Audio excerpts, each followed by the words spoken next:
everybody. I think we are ready to go. Just as a reminder, make sure you mute your mic. And then if you want to ask questions, just unmute yourself after that. So, Coach, I'll turn it over to you. You can just give us an opening statement, and then we'll take questions. Gotcha. Obviously excited. Obviously, it's even hard to wrap my brain around. We got a game in a few days, let alone a big conference game in a few days. But I know everyone involved is very, very excited from this opportunity. It's been obviously an interesting year, with everything that's changed with COVID and stopping in spring. And then obviously the summer was nothing like the summer. And then just when we were getting ready to start in the fall, we hadn't quite started yet. We were shut down in the fall, and then obviously transpired that you get news you're back up and running. So, it definitely doesn't feel like your normal opener at all. Obviously the time of year, obviously starting in the middle of conference play. But we're just excited to have this opportunity. And like I said, even just practicing has been really good for everybody involved to get back to some form of normalcy. If you're a college coach or a college player, that's kind of part of your day is typically football. And that's been so choppy for the last 6-7 months. So just excited about the opportunity. Obviously, Ball State, we know, is a really good football team. They've been really good on offense. They've been as good as anybody in our league on offense for a number of years. They've scored a ton of points. Last year, like all the years in the MAC is very, very even. There was a couple points here or there, and Ball State's probably in the MAC championship game. They had Central beat. They had Central down 44-31 late, and Central got a couple late scores and beat them. They had Western Michigan down. So I know they feel like, I know their coach has been quoted even saying that, hey, it was hard for us to watch the MAC championship game because we felt like we should have been there a year ago. And obviously, you have every right to think that when you look at the scores. Obviously, we thought we played a good first half against them a year ago on offense, defense, and special teams, and had a 27-14 lead. And then they obviously dominated the second half in every facet of the game a year ago from offense, defense, and special teams, and outscored us 28-0 and beat us in week 12. So they've got a lot of kids back off that team. I thought they were definitely getting better on defense a year ago, and they've made some more changes. The tough thing for us in the opener is new defensive coordinator, not even sure what they're going to do on defense. So that'll be a little bit early to try to figure out what they are actually doing on defense with new defensive coaches. But they were getting better a year ago on defense, and they played really good against us in the second half. They held us to, I think, 1 first down the whole second half. So we know that it's you're jumping right in the fire. And like I've been trying to convince our kids, it's week 7. It's not week 1. There's only 6 weeks left in the season. I know it's the opener per se, but we're in the home stretch of conference play. This time last year, we were walking off the field at Western Michigan 1-1 in league play, and with 6 weeks left. So trying to, as much as we can, get our kids thinking that way, which is almost impossible because it doesn't feel that way to anyone. So, but we're excited for the opportunity, excited a chance to play. Know should be a really good football game against a really good football team. All right, guys, questions for Coach?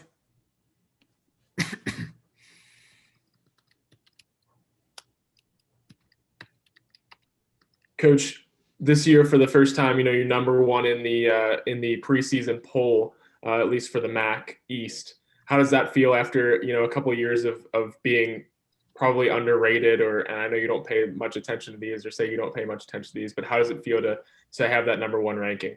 Yeah, and it's. I said on the radio show, and it was like normally somebody will tell me a week after the poll comes out that we were ranked 3rd or 1st or 6th or 9th. And again, the polls are awesome. That's what makes sports great. It's preseason, during the season, postseason, and that's, so they're very important. They're not important to us because we know you got to go play the games. And at the end of the year, no one remembers the 2019 preseason poll, but everybody knows that Miami was the MAC champs in 2019. But for fans and media, it's awesome, and it gets the excitement and gets people talking. I would say for the first time in my life, I probably saw the poll when it came out and thought, for a minute, I sat back at my desk and kind of smiled and said, wow, we're preseason ranked first. Like 6 years ago, we were sixth out of sixth, and we couldn't get a game on ESPN, and we couldn't get a midweek game, and the good teams in our league trounced us.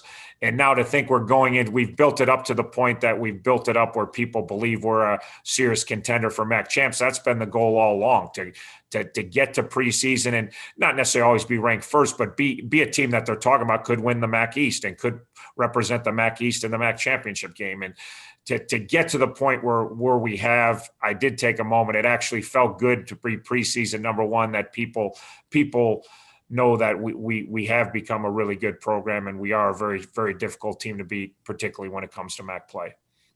How different is it to kind of have that target on your back entering a season for you and for your guys? Yeah, it's different. And again, the season kind of rushed on us so quick. It's probably a good thing. We it wasn't like you had your normal, media day, and then you had a couple of weeks before camp or a week before camp, and then, you start reading your press clippings. But it's always difficult. I always say in sports, very few teams ever repeat in any sport. It doesn't matter who you are, how great you are as a team, how great you are as an individual.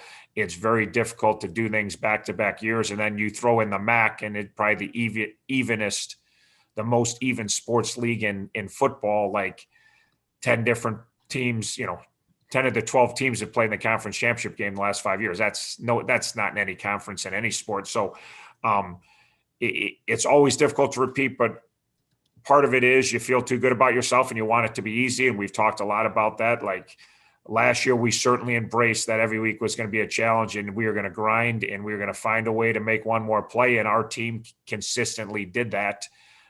Week after week after week after week, we found ways to win games. And when you win, a lot of times you take your foot off the gas and you want it to come a little bit easier because we're the defending champs, and therefore you deserve something. Where as we know, all you get is people play harder against you, and they're more disappointed.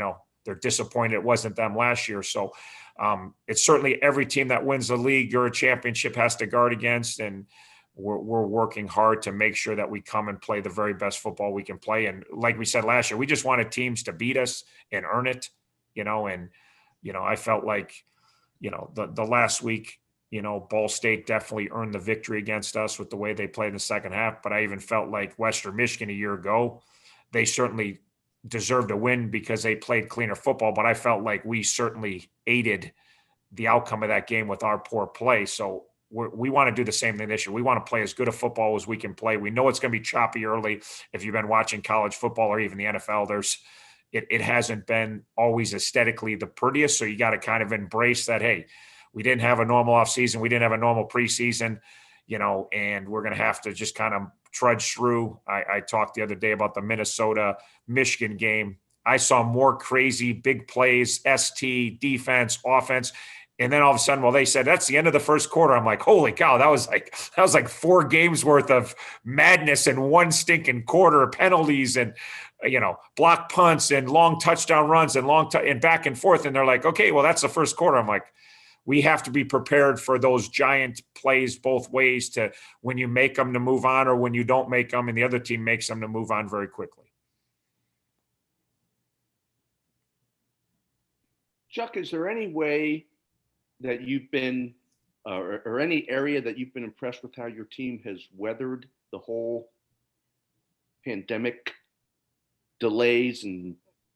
The biggest thing I think that I'm proud of our whole organization, and in particular our kids, because they're the youngest part of our organization, but just the willingness to be fluid with everything that comes their way, and the willingness to make the sacrifices that a lot of people still don't want to make, not only for their safety, but for all our safety. It impacts all of us.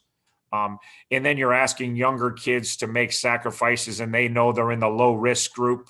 So it's harder for the younger generation to want to make sacrifices because they know the statistics say that they're probably not near as high at risk as, us older folks are.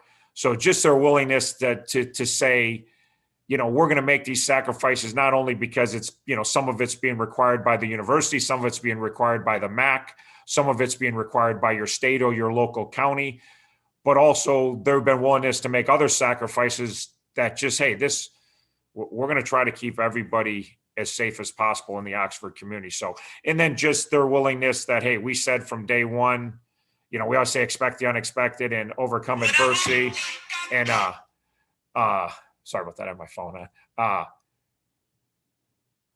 This has been unlike any other adversity we've ever faced, as far as just, way back from the spring, all of a sudden spring ball's over. You're sending kids home from school. Now we're coming back, but it's not, so just their ability to just keep rolling with the punches. And hey, the season's canceled, don't get too down. Hey, the season's back on, don't get too excited. So, and then our whole organization is really, I said the other night, and I say it again, like, there's so much more to do just to do your normal day's work, and the ability for people to pitch in. We're all short staffed. There's, Miami University made tons of cuts, just like every other organization in the country. And there's more work to do, and there's less people to do the work. And the willingness of Miami Athletic Department, not just the medical people have been amazing, but the whole athletic department, the willingness for everybody to say, boy, there's less of us here and there's more work, and never hear anybody complaining, just hear people that, hey, what do we have? How do we make this work? How do we try to make practice work or a press conference work or this work? And the person that used to do that doesn't even work here anymore. So who's going to do it? Well, it's just been nonstop of people willing to do more through very, very adverse conditions. So it's been really, really awesome group of people to be around. How about on the field, though? Is there an area there, like offense, defense, special teams, where they look a lot like they would have looked in a normal situation? Yeah, I think at times our offense has shown signs that it's continuing to progress from last year. That we were really young last year and we got a lot of kids back. But there's times that say, okay, they're going to make another step forward this year. I think certainly at times defensively, that we've had days where we look pretty average. We've had days that you say, okay, that's the defense I saw a year ago. They're not going to be super fun to play against. I think ST is probably the place where you haven't seen that at all yet. New snapper, new holder, new kicker, new kickoff guy, new punter, new returners. So I don't feel like I've seen anything that looks like last year's ST group yet. I like our group a lot, but you're talking about 4-year starters and then replacing them with first-year starters. And even if they're going to be better than the last group, it's going to take a little bit of time. So that would be the one area that you haven't seen but offense and defensively, certainly not consistently, but certainly there's times where you say, okay, offensively, we got a chance to be significantly better than a year ago. And then defensively, we have a chance to be probably just as good as we were a year ago. Coach, you have a reaction to allowing no fans to Yager Stadium this year? Really, I don't. Obviously, I'd love to have fans for sure. On my scale of things I'm concerned with, that probably hasn't hit my top 1,000. I'm really happy families can come. I am concerned, I've been paying attention. These other leagues have started. It seems like week 2 or 3, not the whole league, but a team gets zapped. And you'll never know why, where it came from and how it got in your program, but just feel like, you bring 100. We're going to have a lot of family here Wednesday night. And then what are they not going to see their kids after the game and not hang out? And if you just do the math, it's scary. So obviously people higher up are making decisions about fans. I wish everything was normal and you could have as many people at Yager as we could, but I totally understand that people are making decisions that they think is in everybody's best interest. So I'm kind of on board with whatever they told me there.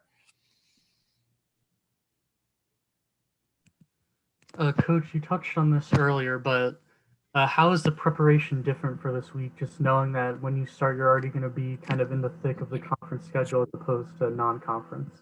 Yeah, it's just weird. It's not really any different as far as like the schedule goes. It's a game week schedule. We kind of have a normal game week schedule. Usually we start off with those Saturday games and we're kind of in our normal, and then we transition to midweek.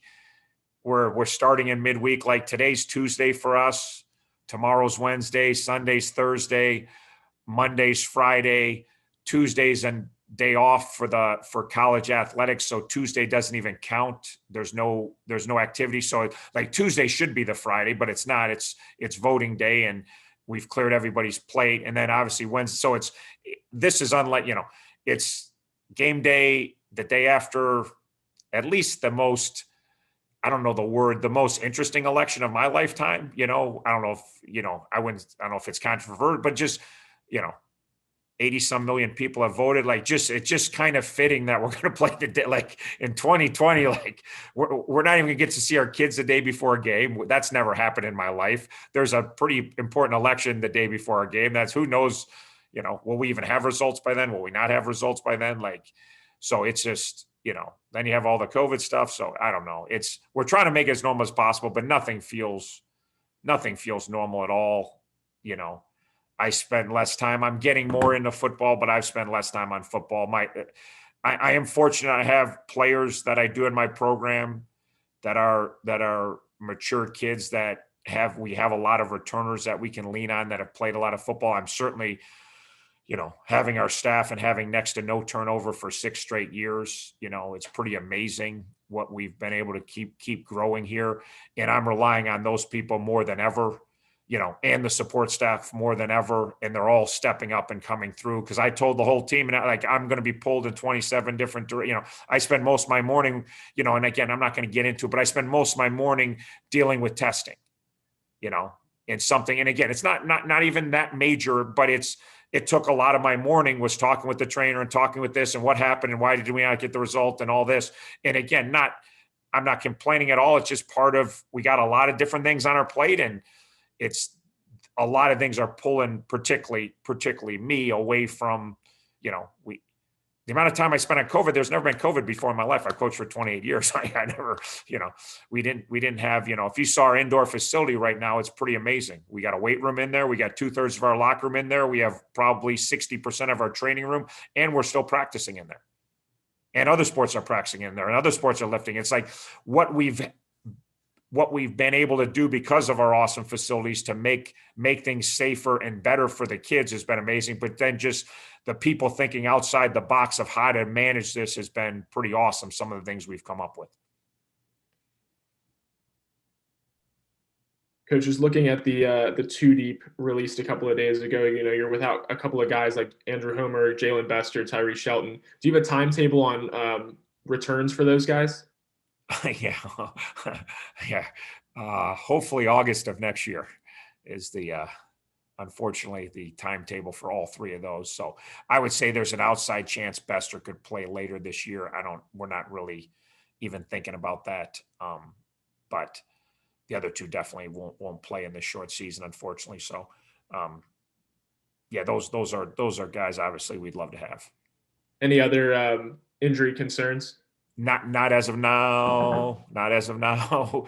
We are, so yeah, as of now we've gotten through. So, but disappointed you lose your top 2 tailbacks and your best tight end, because that was, so, but again, we dealt with a ton of injuries last year.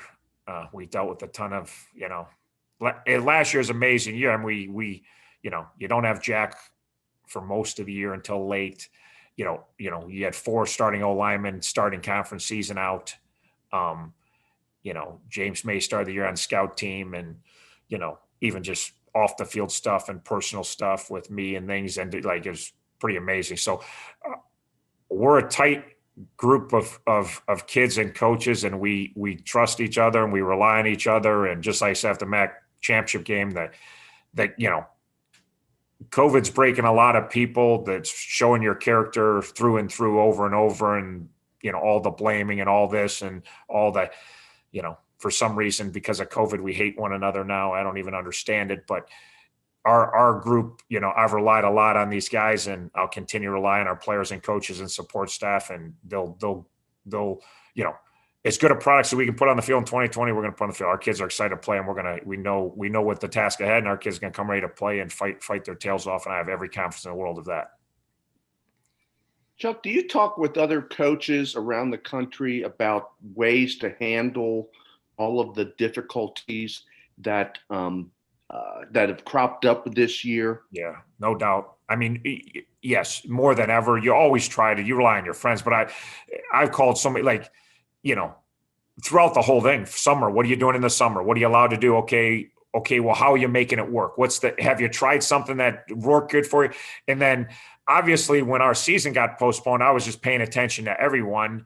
And then when they cranked it back up, I thought that was there's disadvantages to cranking it back up November 4th, but the advantages, there are some things, programs that we learned. And then even reading articles, like there was some really good articles that detailed what programs had done or not done and what they liked and didn't like. And, just like all of us in our professions, you try to steal from other people. But with this, and we just ask, hey, what, with every step of this, what are you doing? What are you not doing? And we've, some of it we figured out on our own, but a lot of it was they tried this and it didn't, like guard against this, and, hit Notre Dame. And I've got friends in Notre Dame. So I wasn't calling like, just, hey, do you have any idea how it, was there anything you would have done differently? Was there, and with them, there really wasn't, but just calling and saying, hey, how do you think it got in there?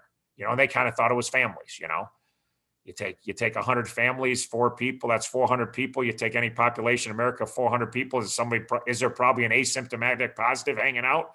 Probably. And then it's in, so, but just trying to continue. So reading articles, calling coaches nonstop, and we're still doing. We still even within the league, some you don't usually try to help your enemies, but there's some guys that we have shared like, hey, what are you doing with this? What are you how are you dealing with this? So everybody's trying to make it the best possible for these kids. So there's been more sharing, I would say, now than ever in college athletics.